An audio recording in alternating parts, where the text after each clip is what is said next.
아멘. 이 밤에 우리 가운데 주시는 살아계신 하나님의 말씀은 베드로전서 1장 3절에서 12절까지의 말씀입니다.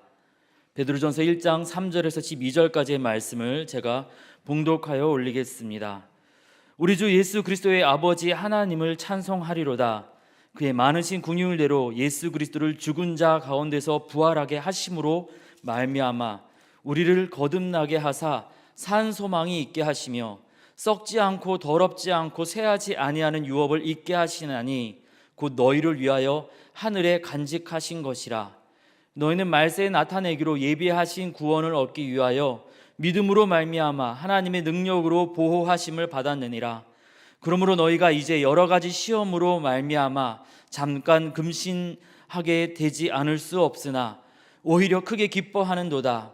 너희 믿음의 확실함은 불로 연단하여도 없어질 금보다 더 귀하여 예수 그리스도께서 나타나실 때 칭찬과 영광과 존귀를 얻게 할 것이니라. 예수를 너희가 보지 못하였으나 사랑하는도다. 이제도 보지 못하나 믿고 말할 수 없는 영광스러운 즐거움으로 기뻐하니 믿음의 결국 곧 영혼의 구원을 받음이라. 이 구원에 대하여는 너희에게 임할 은혜를 예언하던 선지자들이 연구하고 부지런히 살펴서 자기 속에 계신 그리스도의 영이 그 받으실 고난과 후에 받으실 영광을 미리 증언하여 누구를 또는 어떠한 때를 지시하는지 상고하니라. 이 섬긴 바가 자기를 위한 것이 아니요 너희를 위한 것임이 계시로 알게 되었으니 이것은 하늘로부터 보내신 성령을 힘입어 복음을 전하는 자들로 이제 너희에게 알린 것이요 천사들도 살펴보기를 원하는 것이니라. 아멘. 여러분, 베드로가 전한 두 번째 복음을 아시나요? 베드로가 복음서를 쓴 적이 있습니까? 라고 다시 반문하실 것 같은데요. 베드로전서 5장 13절에 보면은 베드로는 이러한 표현을 씁니다. 내 아들 마가. 이 바울에게 디모데가 있었더라면은 이 베드로에게는 영적인 아들로 마가가 있었던 것이지요. 마가복음에 대해서 많은 사람들은 그 영적인 스승되는 베드로에게 많은 가르침을 받고 또 마가복음을 썼을 것이라고 보고 있습니다. 그렇기 때문에 마가복음을 베드로가 쓴 첫 번째 복음이라고 한다라면은 영적인 아들 마가를 통해서 베드로가 쓴 첫 번째 복음이라 한다면은 이 두 번째 복음이 베드로 전서가 된다라는 것입니다. 제가 만든 이야기가 아니고 이 지구촌교회 원로 목사이신 이동원 목사님께서 이 베드로 전서를 연구하면서 했던 이야기입니다. 베드로 전서는 1장에서 5장 굉장히 짧은 내용이지만 그 가운데 12번에 걸쳐서 고난에 대한 표현이 나옵니다. 베드로가 살았던 그 시절에 굉장히 힘들었던 것 같습니다. 이 베드로 전서가 쓰여졌을 것으로 추정하는 주후 64년경에 많은 위협이 있었습니다. 실질적으로 공식적으로 기독교를 금지하는 것은 주후 3세기경 데시우스 황제 때이지만 그 전에도 베드로가 살던 그때에도 네로 황제를 비롯해서 여러 황제들이 비정기적으로 기독교인들을 박해했습니다. 그리고 베드로전서 3장 9절에 보면은 악을 악으로 욕을 욕으로 갚지 말라는 표현이 나옵니다. 예수 믿는 사람들에 대해서 욕하는 사람들이 많았던 것 같습니다. 참 안타까운 얘기지만 우리나라에서도 요즘 이 기독교를 비난하는 비방하는 그런 표현으로 개독교라는 표현을 쓰는 그런 사람들도 있기도 합니다. 박해 그리고 비방. 예수님께서 날 위해 이 땅 가운데 오셨고 날 위해 죽으시고 부활하심으로 내가 구원을 받았고 예수님께서 나의 주님이 되신다라는 그 믿음의 고백이 이 박해와 비방으로 인하여서 식어져 갈 때 다시 한번 예수님께서 행하신 일을 기억하면서 예수님께서 십자가를 통해서 이루신 그 복음으로 돌아가자 외치는 이 베드로의 편지가 베드로 전서입니다. 그래서 베드로가 전하는 복음이라 불리기도 하는 것이죠.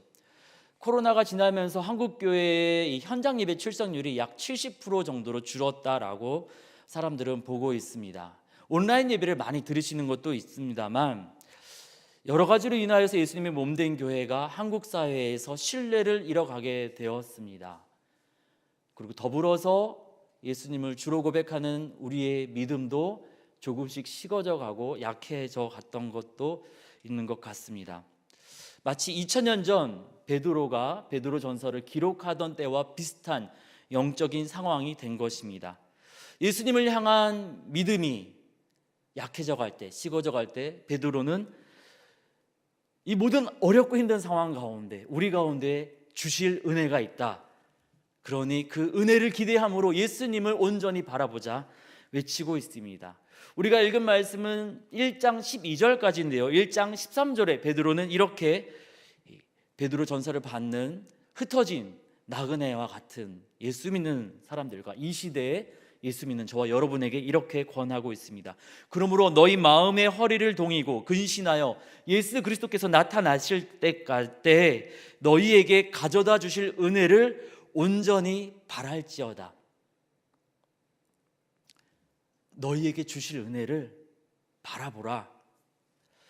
2000년 전에 우리와 함께 하시고자 말구에 오신 우리 예수님, 십자가로 우리의 죄를 속하시고 부활하셔서 부활의 소망 되신 우리 예수님, 그리고 승천하시면서 세상 끝날까지 너희와 함께 하시겠다라고, 우리와 함께 하시겠다고 약속하신 이 예수님께서 우리 가운데 주실 은혜가 있으니 믿음을 위협하는 이 세상에서 흔들리지 말고 우리 소망 되신 예수님 바라보자라는 것입니다. 우리 예수님께서 우리에게 주실 은혜에 대해서 베드로전서 1장 3절에서 12절까지 베드로 사도는 세 가지로 우리 가운데 설명하고 있는데요. 우리에게 주실 은혜, 우리 함께 살피면서 그 약속하신 은혜를 누리는 저와 여러분, 우리 모두가 되어지기를 원합니다.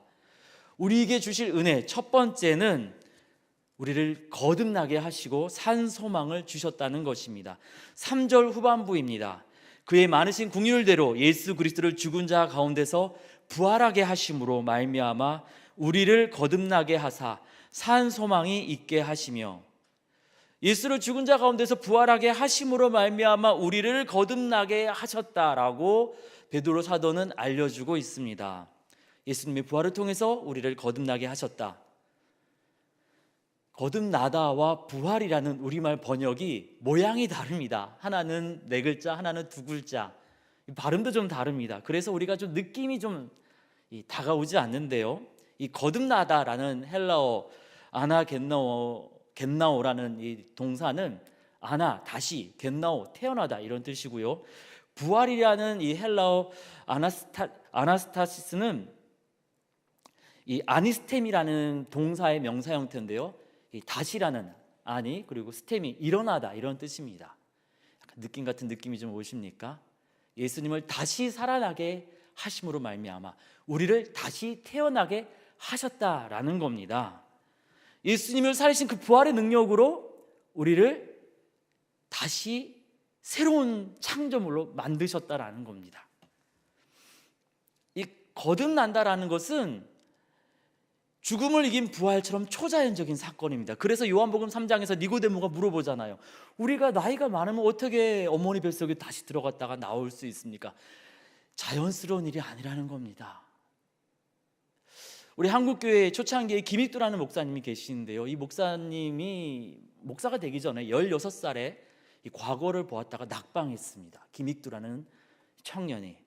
그 일로 인하여서 김익두에게 온 소망을 걸었던 그의 아버지가 화병이 나서 죽었습니다.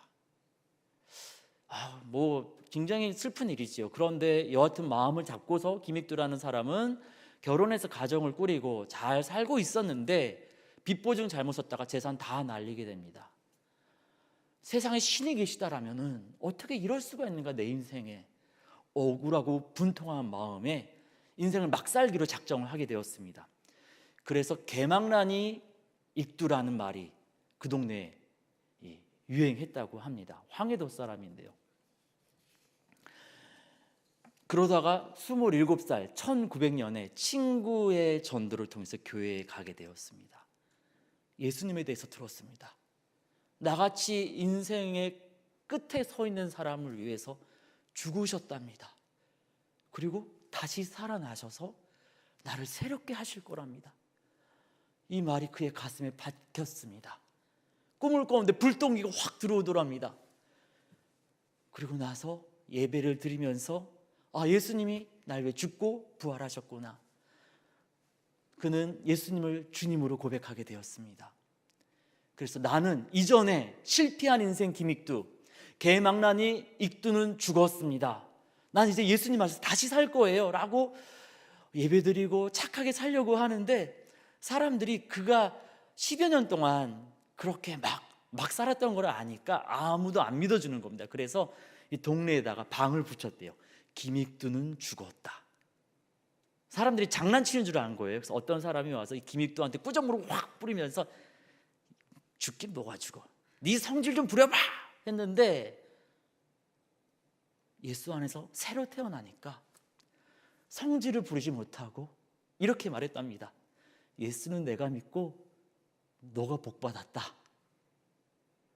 그래서 놀라가지고 그 얘기가 동네방네 소문이 나서 사람들이 김익두의 거듭남, 어떻게 그 일이 가능한 것인가, 그래서 이 교회로 많이 나왔다고 합니다. 이 김익두 청년이 예수님을 주로 고백하면서, 이 예수님, 나의 주님 되신 예수님 위해서 내가 말씀을 전하겠습니다 해서 전도사 사역을 하고, 어느 날 고개 넘어 있는 교회에 이제 집회를 인도하러 이렇게 가다가 고개를 오르면은 어떻게 됩니까? 숨이 차죠. 그래서 고개 꼭대기에서 좀 숨 고르면서 쉬고 있었는데, 갑자기 술 취한 어떤 사람이 와서 이 김익두라는 사람을 보고서 네가 뭔데 이곳에 나보다 먼저 올라왔어 하면서 막 김익두라는 사람을, 이 청년 김익두를 두들겨, 전도사 김익두를 두들겨 팼답니다.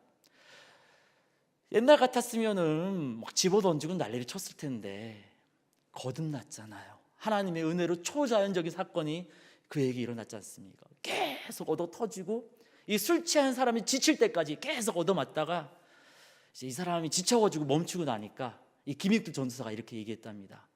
선생님, 제가 김익두입니다. 이 말이 나오자마자 신나게 김익두 전도사를 패던 이 취객이 정신이 번쩍 들어서 술이 확 깨면서 무릎을 꿇고 빌기 시작하더랍니다. 제발 살려주십시오. 이 김익두라는 사람이 이 맹렬함이, 이 폭행에 대한 소문이 황해도 동네에 전체 퍼져 있었기 때문에 술 취한 사람이 술이 깰 정도로 놀랐던 거죠. 그때 또 이렇게 얘기했답니다. 예수님을 제가 믿고 선생님은 복 받았네요 하고, 이 술 취한 사람 손을 잡고 그 고개 넘어 교회에 데리고 가서 같이 예배를 드렸답니다. 이 술 취한 사람이 나중에 한국교회에 굉장히 훌륭한 장로님이 됐다고 합니다. 거듭나는 건 이런 겁니다. 좋죠? 저와 여러분 주님께서 거듭나게 하신 줄 믿습니다. 우리말에는 어떻습니까? 작심삼일이라는 말이 있습니다. 아무리 우리가 결단하고 작정하고 노력하고 애써도 3일 이상 못 버틴다는 거죠. 제가 뱃살이 나온다고 해서 뱃살을 빼려고 하는데 3일 이상 운동하는 게 어렵더라고요. 우리는 그래요. 그렇습니다. 정말 애쓰고 노력해도 살 빼는 것도 쉽지 않습니다. 성질을 고친다고요? 어렵습니다. 그런데 죽은 자 가운데에서 예수님을 다시 살리신 그 하나님의 부활의 능력은 우리를 새로운 창조물로 만드실 수 있습니다. 우리 힘으로 우리 스스로를 절대 바꿀 수 없습니다. 이 어려운 것, 우리 힘으로 이 힘든 세상에서 우리 믿음 지킬 수 없습니다. 이 힘들고 어려운 것, 우리의 의지, 우리의 힘, 우리의 능력으로 할 수 없는 것을 우리가 하는 것이 아니라 죽은 자 가운데서 예수님을 살리신 하나님께서 부활의 능력으로 이루신다는 것입니다. 그래서 그 부활의 능력으로 말미암아 우리가 거듭나게 되었다. 그러니까 우리가 거듭났다는 얘기는 무슨 이야기냐면요, 예수님을 죽은 자 가운데 살리신 부활의 능력, 하나님의 능력이, 하나님의 사랑이, 하나님의 은혜가 우리 가운데 임했다라는 뜻입니다. 베드로가 살던 시대 때나 우리가 살고 있는 지금이나 힘들거든요. 믿음을 지키는 것은 어렵습니다. 그런데 예수님을 다시 살리신 부활의 능력으로 우리 하나님께서 우리를 붙잡아 주신다면은, 우리를 거듭나게 하신다라면은, 죄로 물든 우리 안에 주님의 새 영을 창조하신다면은 이것은 상황이 달라지는 것입니다. 그래서 우리에게 소망이 있다고, 산 소망이 있다라고 베드로는 우리 가운데 알려주고 있습니다. 우리 예수님을 통해서 우리에게 그 일을 이루신다는 것입니다. 단테의 신곡에 보면은 지옥으로 가는 그 문에 이렇게 쓰여 있대요. 이 문을 지나는 자들이여 희망을, 모든 희망을 버려라. 소망이 사라진 곳이 지옥이라는 것이죠. 요즘 뉴스를 보면서 많이 두렵고 무섭기도 합니다. 믿고 의지했던 것들이 다 사라져서 힘들어하는 사람들의 소식들을 보게 됩니다. 소망이 사라지는 이 땅에 그 모든 변화와 그 모든 일들 가운데 변함없이 살아있는 소망이 우리에게는 있습니다. 바로 우리 예수님이 그 산 소망 되시는 분입니다. 그래서 베드로는 그 산 소망 되신 예수님 바라보라고 저와 여러분에게 권하고 있습니다. 죽음을 이기신 그 부활의 능력으로 연약한 우리를 하나님의 형상으로 거듭나도록 붙잡아 주시는 은혜를 우리가 바라보기를 원합니다. 우리는 현실은 힘들고 어렵지만 우리 예수님 안에서 우리 가운데 주시는 그 하나님의 소망으로 우리가 새 힘을 얻고서 믿음으로 이 땅에서 살아가는 저와 여러분 우리 모두가 되어지기를 원합니다. 두 번째로 우리 예수님을 통해서 주시는 하나님의 은혜는 쇠하지 않는 하늘의 유업을 주신다는 것입니다. 4절입니다. 썩지 않고 더럽지 않고 쇠하지 아니하는 유업을 있게 하시나니 곧 너희를 위하여 하늘에 간직하신 것이라. 이 유업을 개역 한글에서는 기업이라고 번역을 하고 있는데요, 이 헬라어의 본래적인 의미는 상속권입니다. 베드로서의 수신자는 누굽니까? 1절과 2절에 보니까 흩어진 나그네, 그리고 예수 그리스도의 피를 통하여서 택하심을 받은 자들이라고 이야기합니다. 예수님께서 나를 위해 죽으시고 부활하심을 믿고 예수님을 나의 주님으로 고백하는 그리스도인들인 것이지요. 예수님을 주로 고백하며 하나님의 자녀가 되었습니다. 이 땅에서는 나그네로 살기 때문에 이것도 부족하고 저것도 부족하고 아쉬운 게 좀 많습니다. 하지만 우리가 누구의 자녀가 되었다고 말씀드렸죠? 하나님의 자녀가 됐어요. 우리가 하나님의 나라에 갈 때 우리는 풍성하신 하나님께서 우리 가운데 약속하신 풍성한 것들을 누리게 될 것입니다. 우리에게 하나님 아버지께서 그 풍성한 것을 상속하신다는 것입니다. 그 상속 재산에 대한 설명이 4절 전반부에 이렇게 나와 있습니다. 썩지 않고 더럽지 않고 쇠하지 아니하는. 이 시대 로마 군인들이 가서 재물도 빼앗고 땅도 빼앗고 굉장히 폭력적으로 빼앗아 갔는데요, 이 썩지 않고 더럽지 않고 쇠하지 아니하는 이 표현은 군대가 빼앗을 수 없는 이런 뜻이라고 그 시대에 이렇게 사용했답니다.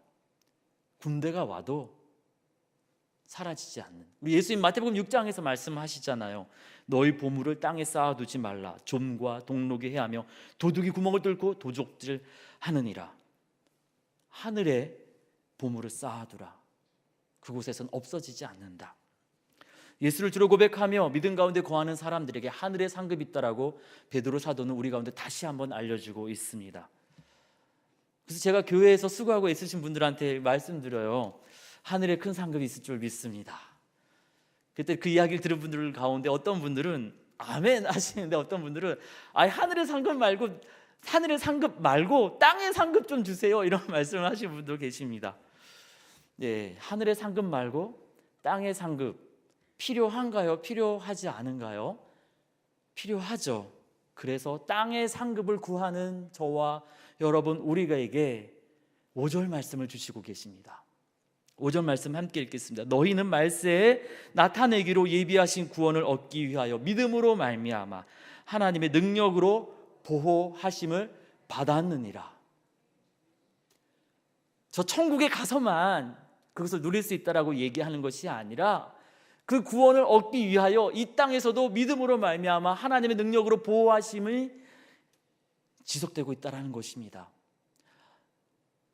출애굽한 이스라엘 백성이 가나안 땅으로 갈 때 하나님께서 가나안으로 가는 그 광야 여정에서 가나안 땅 가면 다 있어, 참으란 말이야, 이렇게 말씀하시지 않으셨어요.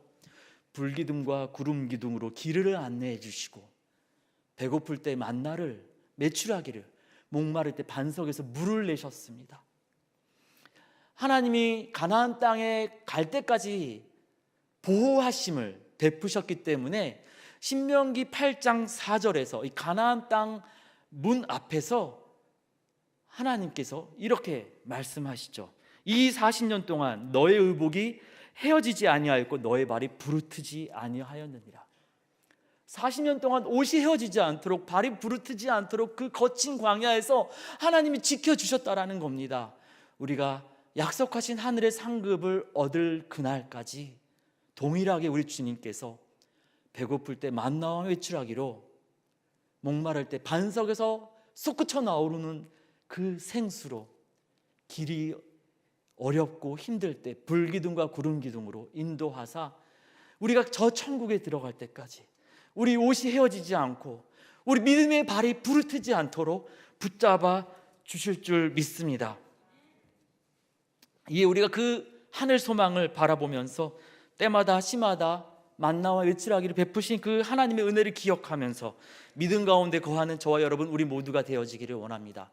우리에게 주실 은혜 세 번째는 금보다 귀한 믿음을 주신다는 겁니다. 7절에 그 내용이 나오는데 그 앞에 6절에 이런 이야기가 나옵니다. 6절을 먼저 한번 보실까요? 그러므로 너희가 이제 시험으로, 여러 가지 시험으로 근심할 수밖에 없지만 오히려 크게 기뻐한다라고 이야기하고 있습니다. 왜요? 부활의 능력으로 함께 하시는 하나님이 우리를 거듭나게 하사 붙잡고 계시고, 하늘 상급도 약속하신 것뿐만 아니라 하늘 상급을 누릴 때까지 땅에서도 하나님의 보호하심으로 지켜주시고 계시니까 당장 눈앞에서는 힘든 일이 있고 괴로운 일이 있지만 눈앞의 어려움보다 장차 우리가 누리게 될 하늘의 상급이 더 크고 풍성하기 때문에, 또 이 시간 우리를 도우시는 구름기둥과 불기둥, 만나와 메추라기, 반석에서 나는 불로 우리를 도우시는 그 하나님이 계시기 때문에 오히려 크게 기뻐할 수 있다는 겁니다. 그리고 이어서 7절에 보면은요, 그 모든 과정 가운데 우리의 믿음이 연단되어져서 칭찬과 영광과 존귀를 얻게 될 것이라고 약속하고 계십니다. 이 믿음의 연단을 우리 스스로 하는 걸까요? 우리 믿음을 꺼내가지고 그래 막 갈고 닦고 이렇게 하는 것일까요? 그렇지 않습니다. 누가 우리의 믿음을 연단하십니까? 우리의 인생길, 우리 하늘 소망을 주시고 하늘로 천국으로 인도하신 그 하나님께서 우리 믿음을 빚어가시는 거죠. 6절과 7절 전반부를 공동 번역은 이렇게 번역하고 있습니다. 그러므로 기뻐하십시오. 여러분이 지금 얼마 동안은 갖가지 시련을 겪으면서 슬퍼할 수밖에 없겠지만 그것은 여러분의 믿음을 순수하게 만들기 위한 것입니다. 하나님이 여러 가지 좀 힘든 일들 통해서 우리 믿음을 칭찬과 영광과 존귀를 받을 수 있도록 아름답게 정금처럼 빚어 가신다라는 것입니다. 그런데 이 편지, 지금 이 글을 누가 쓰고 있습니까?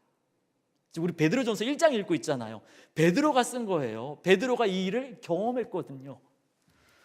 영적인 것과 무관하게 물고기 많이 잡아서 돈 많이 벌고 배 불리려던 사람 베드로를 우리 예수님이, 베드로가 예수님 먼저 찾아간 거 아니잖아요.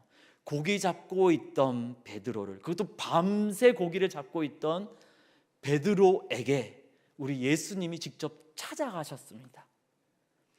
그리고 그를 물고기 낚는 어부에서 사람 낚는 어부가 될 수 있도록 제자를 삼아 주셨어요. 3년간 훈련 받고 나니까 이 베드로가 정말 수제자가 돼서 십자가 앞에 나아가는 예수님께 이런 호언장담을 합니다. 죽기까지 따르오리. 근데 그의 믿음이 그것을 이루지 못했죠. 그의 연약한 믿음 가운데 그는 다 굴기 전에 예수님을 3번이나 저주하면서 부인했습니다. 그의 힘, 그의 능력으로는, 그의 믿음으로는 실패할 수밖에 없었습니다. 그 무너진 베드로를 다시금 정금과 같이 빚으시기 위해서 우리 예수님 부활하신 이후에 어떻게 하십니까? 숨어있는 베드로를 찾아가십니다. 이 베드로가 요한복음 21장에 보면은 그 이전에 부활하신 예수님 만났어요. 그럼에도 불구하고 그 믿음이 부끄럽고 수치스럽고 괴로워서 그는 여기라면 예수님 오시지 않을 거야 라고 생각했던 디베라로 숨어 들어갔습니다. 로마 황제에게 상납하기 위해서 공동묘지 위에 지은 도시 디베랴. 예수님의 공생의 시절 단 한 번도 가시지 않았다라고 신약 학자들이 보고 있는 그 디베랴로 부활하신 예수님을 만났음에도 불구하고 나는 도저히 예수님을 따를 수 없어요. 부끄러운 가운데 베드로가 숨어 들어갔지만, 여기까지는 안 오실 거야 하고 숨어 들어갔지만 우리 예수님 거기까지 찾아가셔서 베드로에게 사랑을 말씀하여 주시고, 그 찢기고 무너진 베드로의 마음을 어루만지시면서 그의 믿음을 그의 이름에 걸맞게 반석처럼 만들어 가십니다. 그리고 저와 여러분, 우리도 그렇게 만들어 가시겠답니다. 그리스도에게 속한 사람, 예수님을 직접 경험했던 사람들이 예수님 생각이 나는 사람이다, 예수님의 말투를 하는 사람들이다, 예수님처럼 사랑하는 사람들이다 라고 해서 붙인 이름 그리스도인. 우리는 그 이름에 걸맞게 살지 못하지만 베드로를 빚어가셨던 것처럼 우리를 그리스도인에 합당하게, 그 아름다운 이름에 합당하게 빚어가시겠다랍니다. 그 이야기를 직접 경험한 베드로가 지금 전하는 것입니다. 그 모습에 대해서 8절에 베드로가 이렇게 이야기합니다. 예수를 너희가 보지 못하였으나 사랑하는도다. 이제도 보지 못하나 믿고 말할 수 없는 영광스러운 즐거움으로 기뻐하니. 저와 여러분 가운데 혹시 예수님 얼굴 보신 분 계시면 한번 손 들어 보십시오. 없죠. 저도 못 봤어요. 그런데 우리 매 주일 예배 때마다, 헌금 드릴 때마다 뭐라고 고백합니까? 주님 사랑해요. 온 마음과 정성 다해.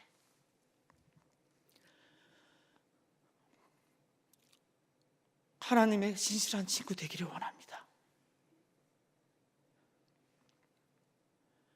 우리 모두 그렇게 고백하고 있습니다. 예수님 보지 못했는데 사랑한다고, 너무 사랑해서 신실한 친구가 되기를 원한다고. 그 고백 우리가 만든 겁니까? 아닙니다.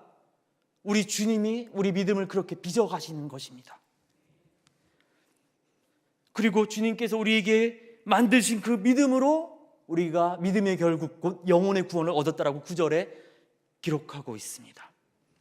믿음으로 구원을 얻는데 그 믿음을 내가 만든 겁니까? 아니요. 우리 예수님이 사랑으로 빚으시는 거예요. 그렇기 때문에 구원은 우리의 힘이 아니라 예수님의 사랑으로, 하나님의 은혜로 구원이 이루어지고 구원을 우리가 받는 것입니다. 이 놀라운 구원 사건에 대해서 이것을 과거에서 끝난 것이 아니라 지금도 주님이 일을 하고 계시고 계속 이것을 이루어 가실 거라고, 이 3절에서 9절까지를 잘 보십시오. 다 과거형으로 얘기하는데 10절에 뭐라고 얘기하죠? 너희에게 임할 은혜. 과거에서 끝난 게 아니라 앞으로 계속 그 일을 우리 주님이 우리에게 행하시겠답니다. 그 믿음을 빚어가서 우리 예수님 다시 오실 때 영광과 존귀와 칭찬을 받을 수 있도록 우리 믿음을 매일매일 빚어가시겠다라는 겁니다. 그런데 10절에서 12절까지 보니까 이 놀라운 구원의 비밀을 우리 구약의 선지자들이 너무나 알고 싶어서 연구했고, 천사들도 이것을 너무 알고 싶어 했답니다.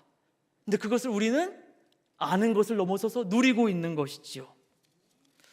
이 얼마나 감사하고 좋은 일입니까? 이 우리를 빚어서 금보다 귀한 믿음의 사람으로 새롭게 하실 우리 주님을, 우리 예수님을 기대함으로 구약의 선지자도 천사들도 알기를 원했던 그 은혜를 감사함으로 우리 앞에 펼쳐져 있는 믿음의 여정을 두려움과 걱정이 아니라 소망과 기대 가운데 나아가기를 원합니다.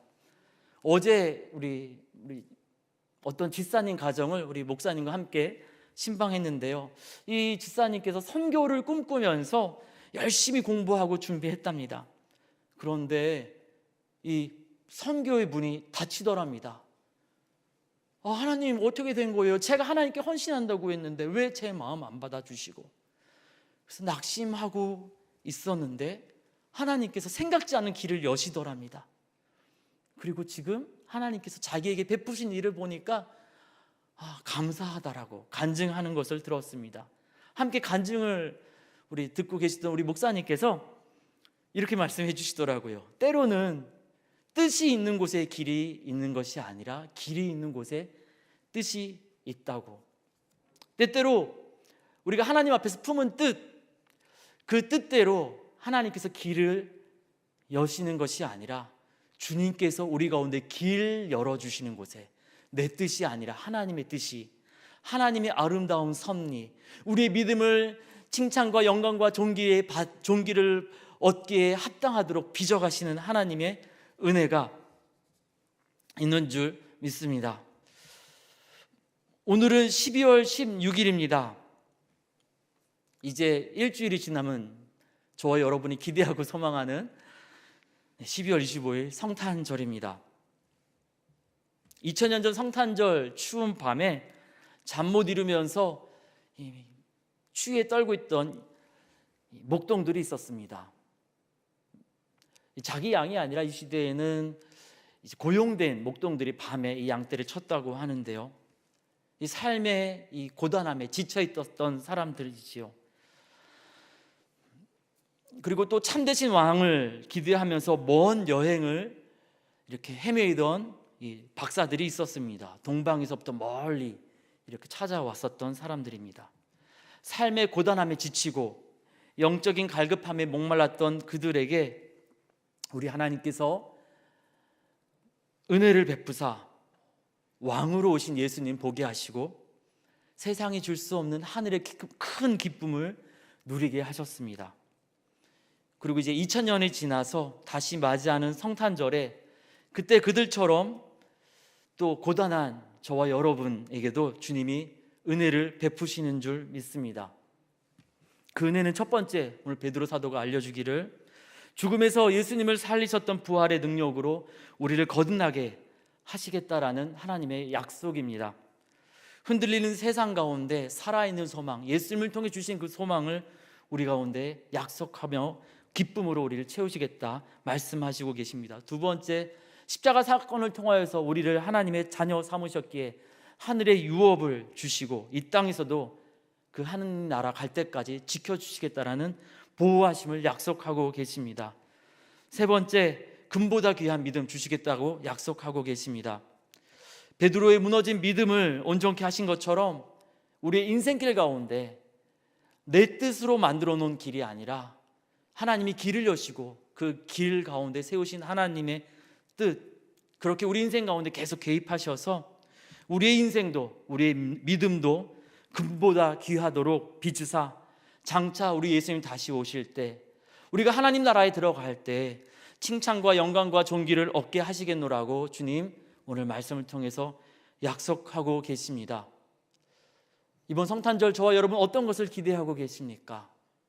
예수님께서 주실 이 은혜를 기대함으로 우리 고단한 인생 가운데 새 힘을 얻고 지치고 낙심한 마음 가운데 하나님께서 주시는, 예수님을 통해 주시는 이 산 소망으로 인하여서 2000년 전 목동들과 동방 박사들처럼 세상이 줄 수 없는 오직 하나님만 주시는 큰 기쁨을 누리는 저와 여러분 우리 모두가 되어지기를 원합니다. 함께 같이 기도하도록 하겠습니다. 하나님, 이제 성탄절이 한 주가 남았습니다.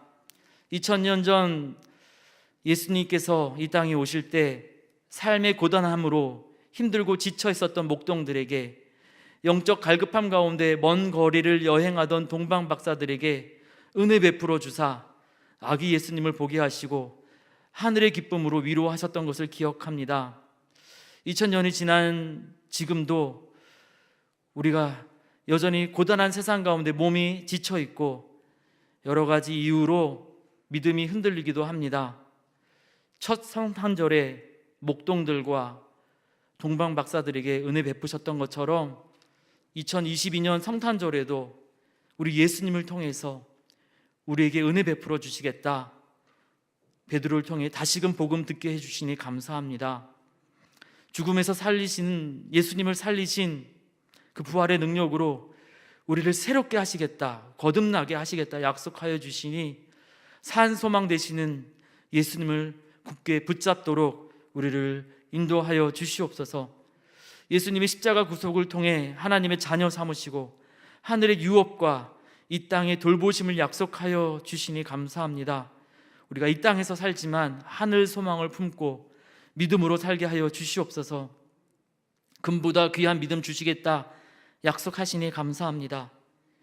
베드로의 인생과 믿음 인도하셨던 것 기억하면서 내 뜻, 내가 가고자 하는 길이 아니라 주님이 열어놓으신 길, 그 길로 순종하며 나아가오니 주님의 뜻을 보게 하여 주시고 우리 예수님의 그 사랑의 손으로 우리 믿음, 우리 영혼 빚어주사 우리 예수님 다시금 볼 때, 만날 때 칭찬과 영광과 존귀를 얻게 하여 주시옵소서.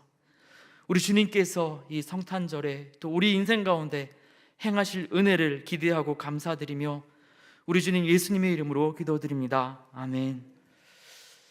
우리 하나님께서 부활의 능력으로 우리를 거듭나게 하시고 또한 하늘의 유업을 약속하셨습니다.